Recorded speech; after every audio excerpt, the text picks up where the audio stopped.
Hi guys எல்லாத்துக்கும் அஸ்ஸலாமு அலைக்கும். இன்றைக்கி என்ன பார்க்க போகிறேன் நத்திக்கடி வாங்க பார்க்கலாம். 3/4 கிலோ கறி எடுத்துக்கலாம். எலும்பு கறிமா எடுத்தால் தான் டேஸ்ட் கொடுக்கும். இப்போ வாங்க ஸ்டார்ட் பண்ணலாம். எடுத்து வச்ச கறியை போட்டுக்கலாம். தேவையான அளவு தண்ணி ஊற்றிக்கலாம். தேவையான அளவு உப்பு போட்டுக்கலாம். இப்போ ஒரு 5 விசில் கிட்ட விட்டுக்கலாம்.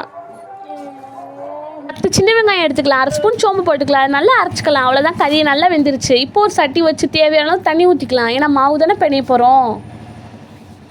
வறுத்த பச்சரிசி மாவு 2 உலக்கு எடுத்துக்கிட்டேன். தேவையான அளவு உப்பு போட்டுக்கலாம். தண்ணி நல்லா கொதிச்சிருச்சு. கொஞ்சம் கொஞ்சமாக ஊற்றி பிணைஞ்சிக்கலாம்.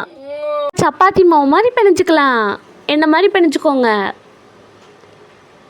அதுதான், நல்ல தண்ணி ஊற்றி பேசிச்சோம்னா இந்த மாதிரி பதம் வந்துடும். இப்போ ரவுண்டு போட்டு குட்டி குட்டி ரவுண்டாக எடுத்து வச்சுக்கலாம். இதுதான் திக்கடியோட சைஸே.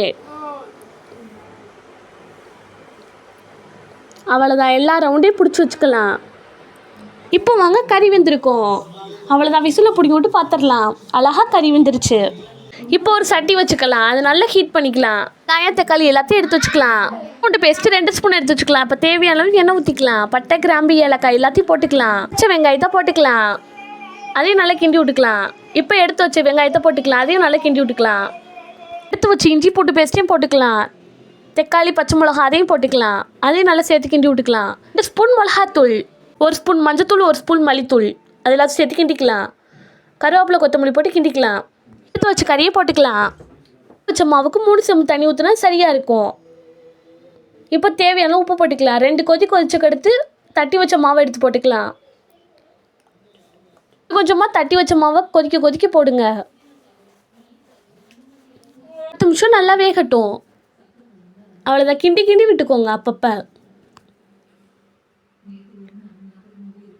இந்த மாதிரி வெந்து வந்ததுக்கு அடுத்து அரிசி மாவு கொஞ்சோன்னு கரைச்சி ஊற்றிக்கலாம். அவ்வளோதான், கறியெல்லாம் நல்லா வெந்துருச்சு. பொதுவாக மாவு எதுக்கு ஊற்றுறோம்னா திக்னஸ் காண்டி ஊற்றுறோம்.